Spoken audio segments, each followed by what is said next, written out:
Sou Jasmine Miller, tenho 31 anos e moro em Denver, Colorado, onde também trabalho. Sou chefe de marketing em uma empresa de tecnologia em crescimento acelerado, ganho um salário de 6 dígitos, quase terminei de pagar minha casa e tenho um fundo de emergência que cobre tranquilamente 6 meses de despesas, caso eu perca o emprego. Mas isso não significa que eu seja realmente livre. Não quando minha família trata minha conta bancária como uma torneira que podem abrir quando quiserem. Minha família não é pobre. Eles simplesmente não têm disciplina e vivem em um mundo de ilusão. Meu pai, Ronald Miller, foi caminhoneiro até se aposentar mais cedo por causa de um ferimento. Desde então, passa os dias em casa investindo online o que, na prática, significa apostar em jogos esportivos.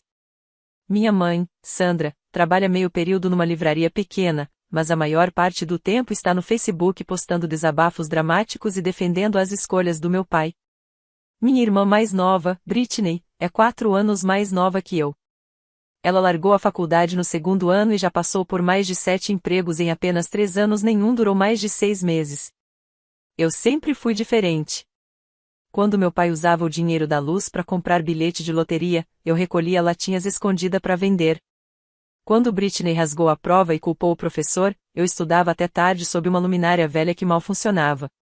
Na faculdade, me inscrevi sozinha para bolsas e mantinha 2 empregos ao mesmo tempo para não depender de ninguém. Fracassar nunca foi uma opção para mim. Comecei a trabalhar com 22 anos. Poucas semanas depois de conseguir meu primeiro emprego fixo, minha mãe me ligou chorando. Seu pai fez um mau investimento e estamos com o aluguel atrasado. Você pode mandar 1.200 só por enquanto? No mesmo dia, fiz a transferência. A partir daí, os pedidos viraram rotina, como compromissos marcados. Às vezes era o carro que quebrou, outras vezes uma conta médica, ou alguma despesa de última hora porque Britney ia fazer entrevista de emprego. Eu mandava o dinheiro sem questionar. Sempre prometiam que iam me reembolsar quando as coisas melhorassem, nunca aconteceu. Acabei me tornando a provedora deles. Não só financeiramente, mas emocionalmente também. Eu carregava a culpa até por pensar em dizer não. Eles nunca pediam ajuda de forma direta. Diziam, família serve para ajudar uns aos outros. E se eu hesitasse, Britney vinha com, você ganha mais de 100 mil por ano e a mão de vaca com a própria família. Em todo feriado, eu bancava tudo.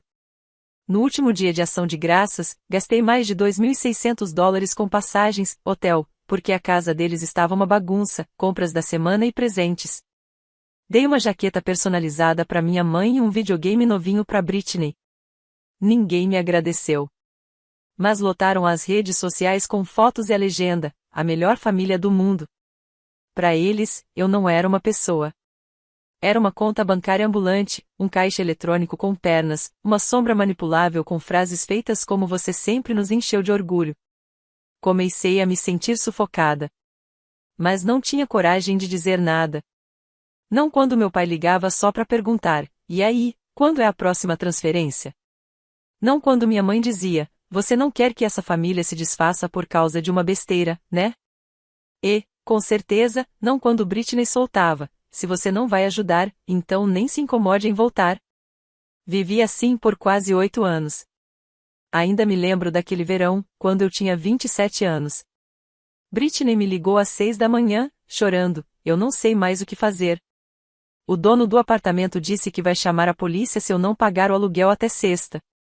Eu estava me preparando para uma apresentação importante no trabalho, uma apresentação que poderia me render a promoção para diretora regional. Mas a única coisa que eu conseguia ouvir era a voz tremendo de choro da Britney, cheia de culpa. Saquei $1.400 da minha poupança e transferi para ela em 15 minutos. Nem me lembro como foi aquela apresentação. Só lembro que, depois disso, meu nome nunca mais foi citado nas reuniões da liderança. Situações assim se tornaram rotina. Eram um pano de fundo constante da minha vida. A cada estação, um novo enredo. Na primavera, Britney teve o notebook roubado no shopping. Comprei um MacBook novo para ela. No verão, minha mãe começou a dizer que estava com dores de cabeça persistentes e que podia ser um tumor, mas ela não tinha plano de saúde. Gastei quase $2.800 em exames e consultas no fim, era só estresse e o médico recomendou descanso e menos tempo no Facebook. No outono, meu pai me ligou com aquela voz baixa, quase envergonhada, dizendo que tinha se metido numa pequena encrenca com apostas esportivas, mas que ia recuperar tudo rapidinho. Eu sabia que ele estava apostando online. Eu conhecia o padrão: primeiro vinha a hesitação, depois as palavras vagas, e por fim a indignação. Quem pagou sua internet todos aqueles anos na faculdade? Hein? Lembra disso? Ah, eu lembrava. Assim como lembrava quando ele usou minha carteira de estudante para fazer um empréstimo consignado quando eu tinha só 16 anos. Uma vez, eu disse não. Precisava guardar dinheiro para as minhas primeiras férias em 4 anos. Britney respondeu com uma mensagem seca: você é tão egoísta. Tem tudo e a gente aqui se matando todo dia. Minha mãe também mandou mensagem, separadamente: não tô te forçando, mas troquei suas fraldas umas 100 vezes. Só tô pedindo ajuda dessa vez. Cada pedido vinha carregado de emoção. Medo. Desespero. Culpa. E, se eu demorasse a responder, vinha o silêncio. Aquele silêncio me esmagava mais do que qualquer chantagem direta. Tentei impor condições. Disse a Britney que, se ela realmente quisesse voltar a estudar, eu pagaria a mensalidade assim que ela me enviasse as notas por e-mail. Menos de uma semana depois, ela me mandou uma captura de tela borrada, sem título, sem nenhum dado verificável. Entrei em contato com a escola. Ela não estava matriculada em nenhuma aula. Uma vez, sugeri ao meu pai que ele parasse de apostar. Ele explodiu, bateu na mesa e gritou: não preciso de sermão da minha filha. Eu te dei a vida, não sou um pedinte. Durante muito tempo, eu acreditei que, se ajudasse só mais uma vez, tudo ia melhorar. Mas, quanto mais eu dava, mais eu desaparecia. Já não era mais a Jasmine que gostava de ler, acampar e sonhava em abrir uma pequena livraria em Boulder. Eu era só o nome por trás das transferências bancárias. Teve um aniversário em que Britney me mandou uma lista de presentes cheia de maquiagens caras e bolsas de grife. Eu dei a ela um caderno personalizado e um cartão escrito à mão. Ela nem agradeceu. 2 semanas depois, me mandou o link de uma bolsa da Coach que custava $380, com a mensagem: o presente que você me deu não serviu direito. Essa aqui é mais bonita. Eu ri. Aquele tipo de risada que vem do vazio. Já fazia mais de 8 anos desde a primeira vez que eu tinha mandado dinheiro. E, até hoje, ninguém da minha família me agradeceu ou pediu desculpas de verdade. Para eles, era meu dever. Diziam: sua irmã precisa de você. Repetiam: família é para isso, para ajudar quando se precisa. Mas e eu? A quem eu podia recorrer? Eu costumava me achar forte. No fim, eu só tinha aprendido a aguentar e a pagar. Todo mês, gastava em média $3.200 com eles. Ninguém nunca perguntava se eu estava bem. Ninguém sabia das minhas noites sem dormir. Ninguém se importava que eu não tirava férias por medo de perder o prazo de alguma transferência. Depois dos 30 anos, comecei a me sentir exausta.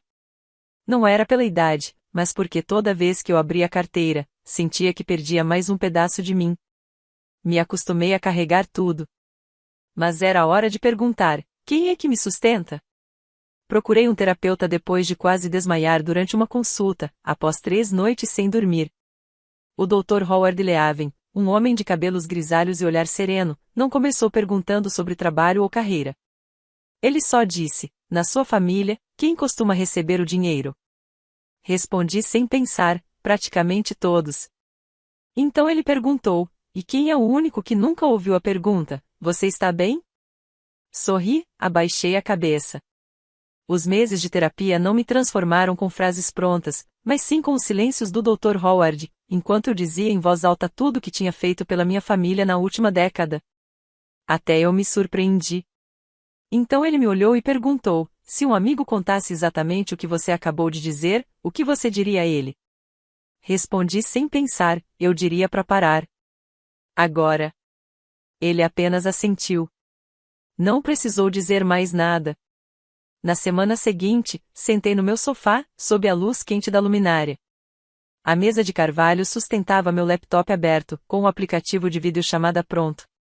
Minha mãe, meu pai e Britney estavam na sala de espera virtual. Cliquei em participar. Querida, minha mãe disse logo ao entrar. Vi aquela bolsa creme que você usou da última vez. Tão linda! Onde você comprou?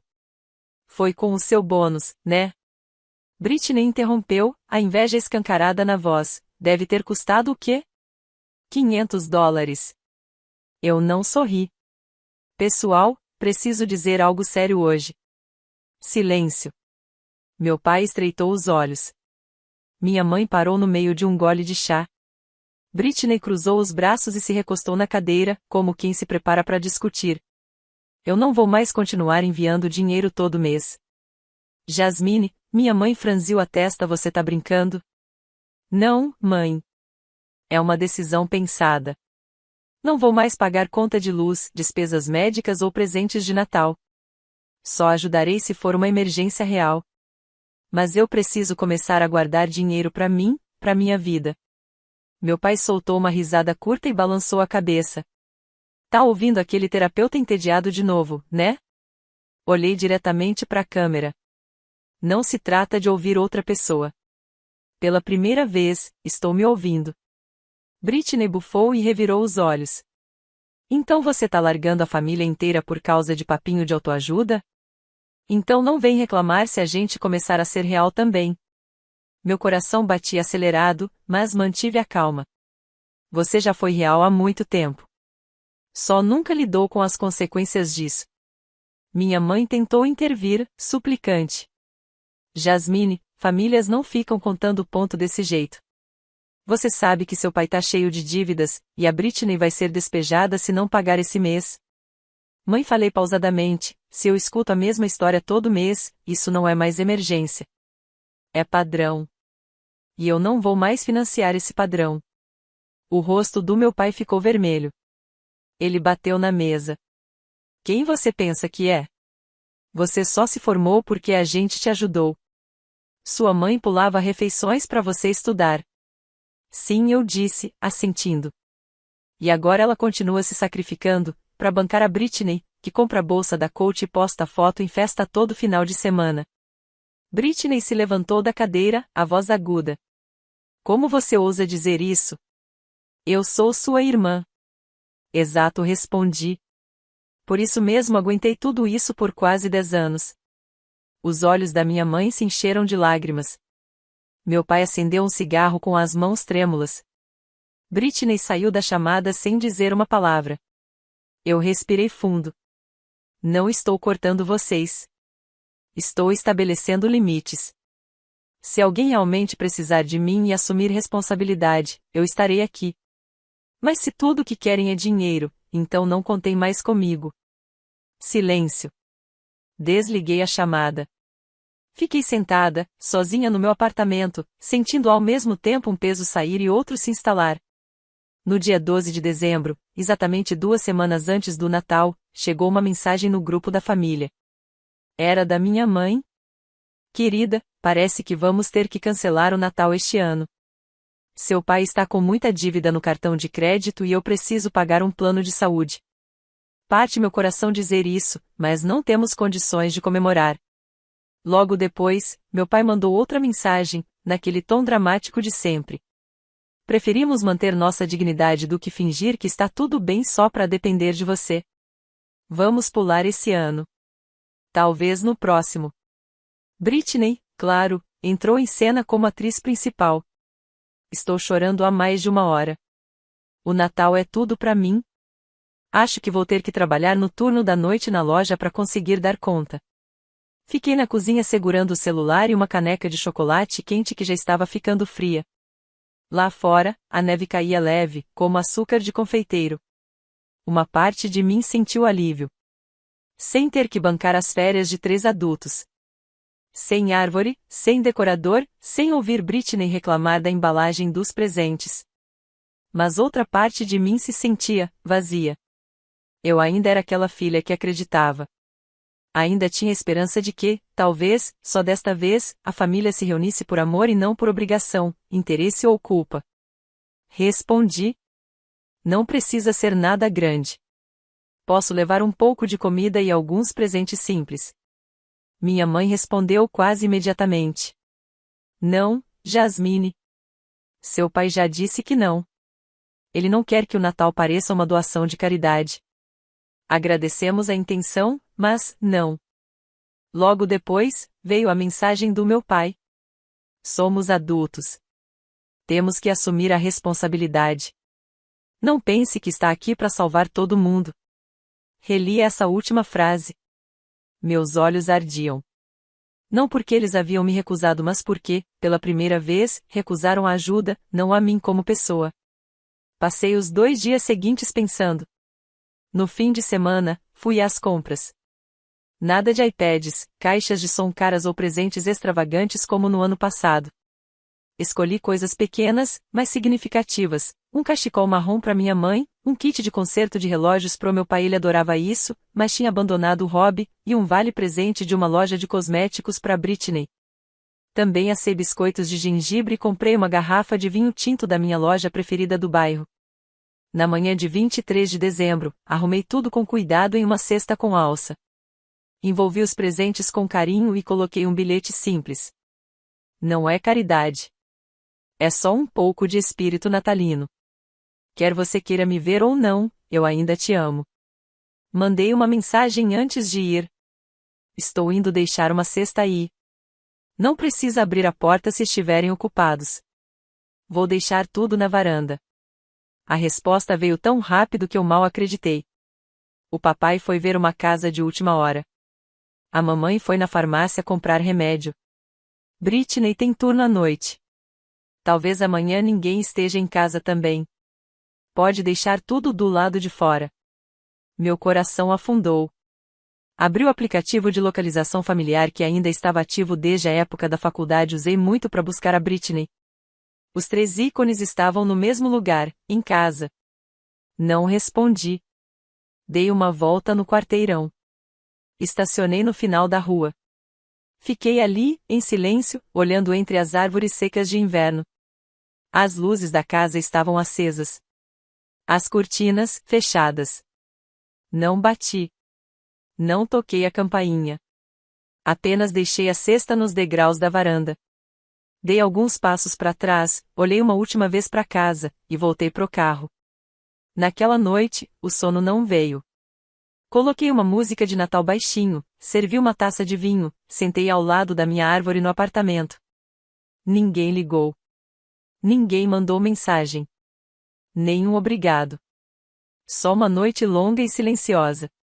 E, naquele silêncio, tentei encontrar consolo.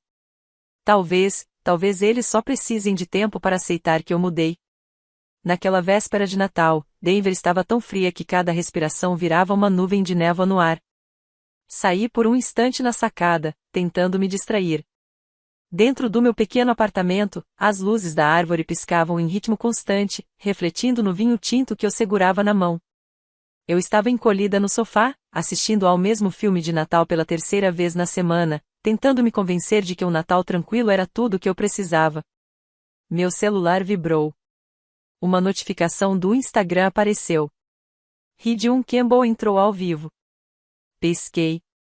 Britney, usando o perfil falso que ela criava só para não ser achada por parentes, estava fazendo uma live na noite de Natal.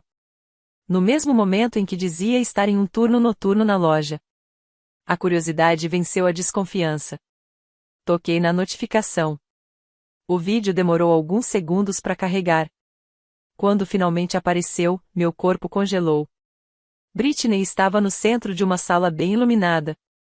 Definitivamente não era uma loja. E com certeza não era um apartamento apertado. Era a sala dos meus pais. Só que, transformada. O velho sofá gasto tinha sido trocado por um conjunto de couro novinho. Havia guirlandas nas paredes, luzes de LED emoldurando as janelas, e uma árvore de Natal gigante, daquelas de filme, cheia de enfeites de vidro e fitas vermelhas de cetim. Era tudo luxuoso. Feliz Natal, gente! Olha que festa maravilhosa! Disse Britney, sorrindo, enquanto girava a câmera. A imagem mostrou uma mesa longa, coberta com toalha branca. Havia um peru inteiro assado, sobremesas decoradas em camadas, queijos importados, carnes finas, vinho tinto. Era um banquete digno de restaurante caro. No canto, um homem com fones de ouvido dançava enquanto luzes coloridas giravam ao redor da sala. Meus olhos se arregalaram. Meu peito apertou. Esse era o Natal sem dinheiro a que meus pais juraram não poder bancar. Britney riu alto. Virou a câmera para meus pais. Os dois estavam com roupas novas. Minha mãe usava batom vermelho e o cabelo recém-feito. Meu pai segurava um copo de uísque, com um braço em volta do tio Wade, o mesmo tio que, segundo eles, não poderia viajar naquele ano por falta de recursos. Mãe, diz algo pro pessoal, disse Britney, toda animada. Feliz Natal! Obrigada a todos que vieram. Respondeu minha mãe, sorrindo e acenando. Meu pai completou. Estar com a família de verdade é o que importa. Quem precisa de mais alguém, não é? Fiquei em choque. Britney ainda sorria para a câmera, até que de repente inclinou a cabeça, se aproximou da lente e sussurrou. SHHH. Não contem pra Jasmine, tá? Ela acha que a gente tá quebrado. Deixa ela acreditar nisso. Risadas estouraram fora da câmera. Alguém disse em tom de piada. Enquanto o dinheiro continuar caindo na conta, deixa ela achar mesmo. Não sei como consegui respirar. Quando a live acabou, meus dedos tremiam tanto que quase deixei o celular cair. Uma tempestade tomou conta de mim. Raiva. Humilhação. Incredulidade. E uma dor tão profunda que me deixou entorpecida. Levantei, fui até a sacada, abri a porta. O vento gelado bateu no meu rosto como um tapa. Como se dissesse, acorda. Reentrei. Abri o Instagram de novo, dessa vez fuçando o perfil real da Britney. Comecei a assistir às stories antigos. 3 dias antes. Foto das unhas feitas com a legenda, pequena recompensa pelo esforço. 2 dias antes. Sacolas de grife com a legenda, terapia de compras. Na véspera. No salão, com os cabelos enrolados, me preparando para uma noite mágica. Nenhum sinal de dificuldade. Fui pro Facebook da minha mãe. Fotos de caixas com fitas douradas, um vídeo do meu pai escolhendo garrafas de vinho, uma postagem de 3 dias atrás. O Natal é quando a gente escolhe quem realmente merece um lugar na nossa vida. Quase ri. Não porque fosse engraçado, mas porque tudo era descaradamente cruel. Abri meu aplicativo do banco e rolei o histórico de transações. $3.200 enviados aos meus pais em 1º de dezembro, despesas de fim de ano. $450 enviados para Britney em 7 de dezembro para preparar o aquecedor. Uma sequência de contas pagas, luz, seguro, internet. Tudo no meu nome. Tudo feito por mim. Fui descendo devagar. Cada transação era uma facada. Cada valor foi enviado com confiança. Agora, cada centavo era prova de uma encenação planejada, um teatro onde eu pagava o ingresso mas não tinha lugar no palco. Coloquei o celular na mesa. Sem lágrimas. Sem gritos. Apenas um silêncio de pedra. E, pela primeira vez na vida, parei de inventar desculpas para eles na minha cabeça. Não consegui dormir naquela noite. À 1h27 da manhã, eu ainda estava sentada no chão da sala, encostada no sofá. O laptop aberto na minha frente, com abas da conta bancária e do Instagram lado a lado. Silent Night tocava baixinho no Bluetooth. A melodia, antes reconfortante, só ampliava o vazio dentro de mim.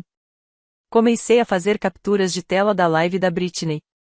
A mesa farta. As piadas cruéis. O sorriso largo da minha mãe dizendo, não precisamos de mais ninguém. A taça cara de vinho na mão do meu pai. A piscadela de Britney enquanto sussurrava, não conta pra Jasmine. Cada imagem era uma prova. Não só de mentiras, mas de exclusão. De uma rejeição cuidadosa, enquanto eles financiavam com meu dinheiro a festa da qual me esconderam. Depois vieram os extratos bancários. Baixei os últimos 12 meses, imprimi todos e marquei com caneta vermelha cada pagamento feito à minha família. Mais de 40% dos meus gastos do ano. Fiz uma planilha. Nome do destinatário. Motivo. Data. Valor. O total final, $36.000 só em 12 meses. Às 7h18, meu celular acendeu com uma nova mensagem do meu pai. Jasmine, esta manhã precisamos que você envie $3.800 pro aluguel. O proprietário quer o pagamento até meio-dia ou haverá multa. Por favor, nos ajude como sempre. Como sempre. Fiquei olhando para aquelas palavras. Desta vez, minhas mãos não tremeram. Digitei calmamente. Esta será a última vez que você me pede algo. Por favor, não entrem mais em contato. Apaguei meu número. Cliquei em enviar. Depois, abri minha agenda de contatos. Bloqueei meu pai. Bloqueei minha mãe. Bloqueei a Britney. Bloqueei o primo que uma vez me mandou: "Você tá certa, ajudar a família é o certo." Revoguei o acesso da minha mãe à conta secundária. Cancelei todas as transferências automáticas. Troquei todas as senhas de aplicativos bancários. Ativei a autenticação de 2 fatores. Configurei alertas antifraude nas 3 principais agências de crédito. Às 10h30, liguei para Hannah, advogada de finanças familiares com quem trabalhei anos atrás, quando Britney teve problemas de aluguel. Expliquei tudo em tom neutro, quase como se estivesse lendo um relatório. "Você quer que eu tome alguma providência imediata?" Ela perguntou. "Ainda não. Só quero começar a montar um dossiê, caso precise. Já tenho provas e registros. Por enquanto, só quero garantir que ninguém da minha família tenha acesso aos meus dados financeiros ou patrimônio." Cautelosa e inteligente, respondeu Hannah. "Deseja atualizar seu testamento e remover os beneficiários do fundo de aposentadoria?" "Sim." "Retire todos eles." Desliguei a ligação. Minha mente parecia mais leve. Meu peito, ainda pesado. Fui até a janela. Abri devagar. E respirei fundo. A neve ainda caía fina, como uma cortina suficiente para embaçar, mas não para esconder. Naquela tarde, recebi uma notificação do Venmo. Solicitação de pagamento, $1.100 da Britney. A mensagem dizia: "Se sente nobre agora?" Denunciei a solicitação como assédio e apaguei o aplicativo. Logo depois, minha mãe ligou de um número desconhecido. Não atendi. Ela deixou uma mensagem de voz de 90 segundos. A voz dela vacilava no fim. "Não sei o que te fez mudar assim, só espero que você não esteja planejando virar as costas para sempre." Eu ouvi tudo. Mas não respondi. Só salvei o áudio em uma pasta chamada Arquivo de Família não reabrir. Naquela noite, fui pessoalmente ao banco. Cancelei o cartão de crédito vinculado ao nome do meu pai. O atendente perguntou o motivo. Respondi com calma: "Não quero mais que ninguém além de mim tenha o poder de me machucar com meu próprio dinheiro." Em casa, assei novamente os biscoitos que tinha preparado antes, os mesmos que seriam levados para a ceia. Não era para comer. Era só para dar fim a uma tradição que nunca deveria ter começado. Esperei esfriar. Joguei cada um no lixo. E ali, parada na cozinha silenciosa, percebi há quanto tempo eu vinha calada. De agora em diante, eu escolheria limites, não resistência.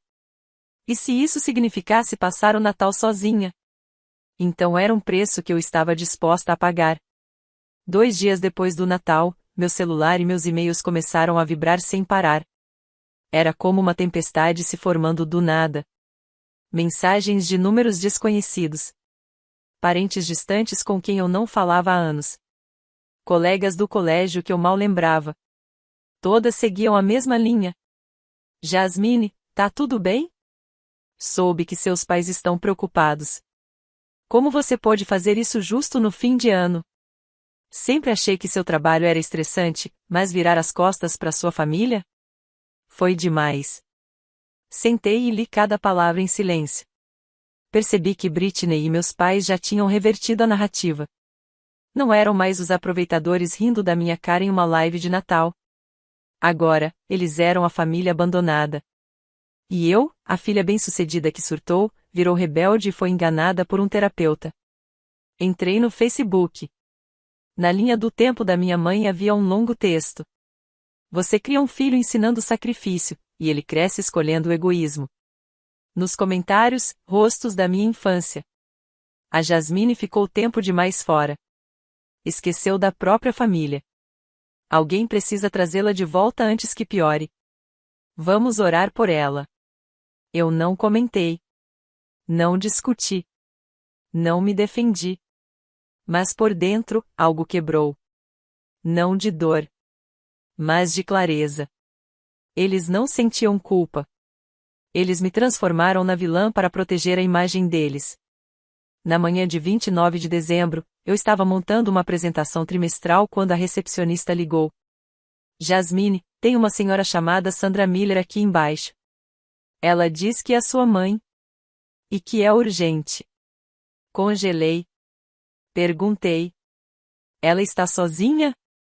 Não. Está com uma mulher loira mais jovem, deve ser sua irmã. Fechei os olhos, respirei fundo, cerrei os punhos. Diga que não estou disponível para visitas. E se insistirem, pode chamar a segurança. Meia hora depois, a recepcionista enviou um e-mail com a foto de um bilhete deixado por elas. Escrito à mão, dizia: Não entendemos por que você está nos tratando como estranhos. Não machuque sua família por causa de uma raiva passageira. Salvei a imagem. E apaguei o e-mail. Mais tarde naquela noite, recebi uma ligação de Lauren, uma ex-colega da minha antiga empresa em Nova York. Jasmine, você está bem? Era Lauren. Ela tinha recebido uma mensagem da Britney. Ela teve um colapso. Perdeu o controle financeiro. Precisa de ajuda? Fiquei em silêncio por alguns segundos. Estou perfeitamente bem, Lauren. Mas obrigada por me ligar diretamente. Isso mostra que você é alguém em quem posso confiar. Então, eles estão mentindo? Não estou mentindo, Lauren. Eles estão distorcendo de forma intencional. Logo depois, comecei a limpar meus contatos. Telefone. Redes sociais. E-mails. Qualquer pessoa que tivesse compartilhado a postagem da minha mãe ou me mandado mensagens carregadas de preocupação disfarçada de julgamento foi bloqueada. Eu não precisava de gente que acreditava só em meia-verdade. Nas sessões com o Dr. Howard, comecei a me abrir mais. Sem mais máscaras. Sem mais desculpas. Às vezes me sinto fria, por cortar laços dessa forma confessei. Frieza é distância. O que você está fazendo é proteção. Ninguém tem o direito de usar a palavra família como licença para te ferir. Na primeira semana de janeiro, recebi um novo convite no LinkedIn. Era da Britney. A mensagem dela: Se você não mandar o dinheiro este mês, vou ser despejada. A decisão é sua. Não respondi. Apenas tirei um print e enviei para Hannah, minha advogada. Me envie também o histórico completo das transferências anteriores, ela pediu. Se eles continuarem com esse tipo de abordagem, podemos abrir um processo de assédio financeiro. Fiz isso sem pensar duas vezes. Uma semana depois, meu pai ligou de um número desconhecido. Deixou apenas uma mensagem de voz. Te imploro. Só mais uma vez. $2.000 para salvar a casa. Depois disso, nunca mais vou te incomodar. Apaguei a mensagem. Entrei na minha conta bancária. Verifiquei os registros. O total enviado nos últimos 3 anos, daria para comprar uma casa simples no subúrbio. Naquela noite, dormi profundamente pela primeira vez em anos. Nenhum sonho com boletos, ligações, nem gritos da Britney. Nenhum pedido de ajuda às 6 da manhã. A jornada ainda não acabou. Mas, finalmente, saí do ciclo de culpa e manipulação. Fevereiro chegou em silêncio. Um silêncio tão absoluto que parecia estranho. Nenhuma mensagem. Nenhuma ligação. Nenhum recado vindo de conhecidos distantes. Nos primeiros dias, me peguei esperando o próximo ataque como quem passou tanto tempo em alerta que não consegue confiar na calma. Mas, aos poucos, fui me acostumando. E aprendi a viver sem culpa. Comecei a cozinhar todas as noites não para economizar, mas para o puro prazer de experimentar receitas que eu sempre quis tentar. Sopa italiana com vinho tinto, pão de chia, salmão grelhado com molho de maracujá. Alguns pratos ficaram horríveis, sim. Mas estar ali, na minha cozinha pequena, sem cobranças, sem vozes me pressionando, foi libertador. Me matriculei numa aula de yoga aos sábados, no estúdio pequeno em Iglands. A instrutora, Nora, era uma mulher de 50 e poucos anos, morena, que já havia enfrentado um divórcio e falência. Mas sorria com os olhos. Depois de algumas aulas, comecei a ficar um pouco depois, conversando com outros alunos. Pessoas que também estavam aprendendo a viver por si mesmas sem se desculpar. Um dia, sentada num café ao ar livre, puxei conversa com uma senhora chamada Janete. Enfermeira aposentada, 35 anos de profissão. Ela me contou sobre o tempo em que cuidava de pacientes com câncer e como perdeu o contato com o filho por causa de dinheiro. Ela sorriu, tomou um gole do chá e disse, suavemente: perdi a criança que nasceu do meu corpo. Agora procuro filhos que venham do coração. Eu sorri de volta. Suas palavras tocaram fundo. Uma família que nasce da escolha, não do sangue. Depois disso, comecei a frequentar às quartas-feiras um centro de apoio a mulheres em Aurora. Ajudava jovens em crise. Compartilhava dicas de organização financeira e formas de se proteger contra abuso até mesmo vindo da própria família. Contava partes da minha história. Sem nomes, sem detalhes. Só o suficiente para que alguém na sala se reconhecesse. Uma delas, Haley, tinha 26 anos. Mãe solo de 2 filhos, morando no carro havia quase 3 meses. Depois da 4ª sessão, ela me abraçou e disse: você me mostrou que impor limites não é egoísmo. É proteção. Eu retribuí o abraço. E, pela primeira vez em muito tempo, minhas lágrimas não vieram da dor mas da liberdade. Aquela sensação vinha de saber que eu finalmente tinha feito a coisa certa. Em março, usei o dinheiro que antes enviava para casa para algo diferente. Reservei minha primeira viagem em 5 anos, uma escapada curta para o Oregon. Aluguei uma cabana de madeira na beira da floresta. Acordava com o som suave do vento entre as árvores e dormia em silêncio absoluto.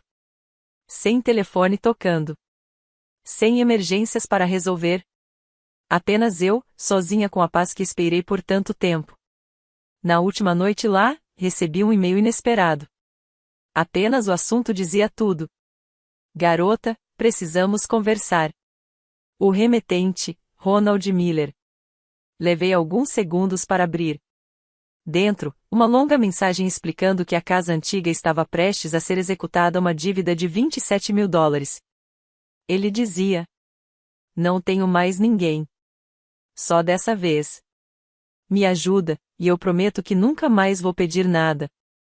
Li aquelas palavras como se viessem de outro tempo. Sem raiva. Sem tristeza. Apenas clareza. Respondi com calma. Não posso ajudar, mas espero que você encontre um caminho. Se você e a mamãe quiserem mesmo reconstruir alguma coisa, posso indicar o terapeuta que me ajudou. Mas só com uma condição: nada de dinheiro envolvido. 3 dias se passaram. Nenhuma resposta. Mas vi que ele leu. Voltei para Denver e reencontrei minha nova vida. Café da manhã com o grupo da yoga. Conversas de domingo com a Janete sobre livros. Ensinando a Haley como funcionam os juros de cartão de crédito. Aprendendo a fazer iogurte de amêndoas em casa. Perdi uma família, mas encontrei uma comunidade. Numa noite de meados de abril, jantei na casa da Janete. Ela serviu o mesmo ensopado que costumava fazer para o filho, quando ele era pequeno. Hoje, eu fiz para você, ela disse com um sorriso, porque você merece alguém que cozinhe para você, sem esperar nada em troca. Não respondi logo. Apenas peguei o garfo, dei uma colherada e sorri. Era a primeira vez que eu comia uma refeição em família, sem sentir que precisava pagar por isso depois.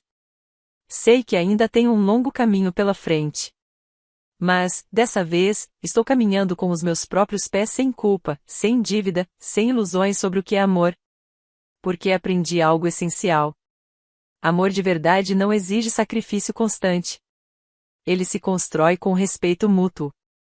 E, às vezes, a família não é aquela onde nascemos, mas sim aquela que escolhemos manter por perto. A história de Jasmine é um lembrete poderoso de que, muitas vezes, a dor mais profunda não vem da traição de estranhos, mas de perceber que sua própria família não valorizou seus sacrifícios. A partir dessa dor, Jasmine aprendeu a dizer não, a reconhecer seu valor e a reconstruir sua vida com base em respeito genuíno. Na vida real, às vezes, é preciso coragem para se afastar de vínculos tóxicos mesmo que venham de parentes para encontrar paz, liberdade e amor verdadeiro. E você? O que achou da decisão de Jasmine? Você teria coragem de impor limites à sua própria família? Deixe sua opinião nos comentários. E não se esqueça de seguir o canal para mais histórias reais e inspiradoras sobre família, superação e crescimento.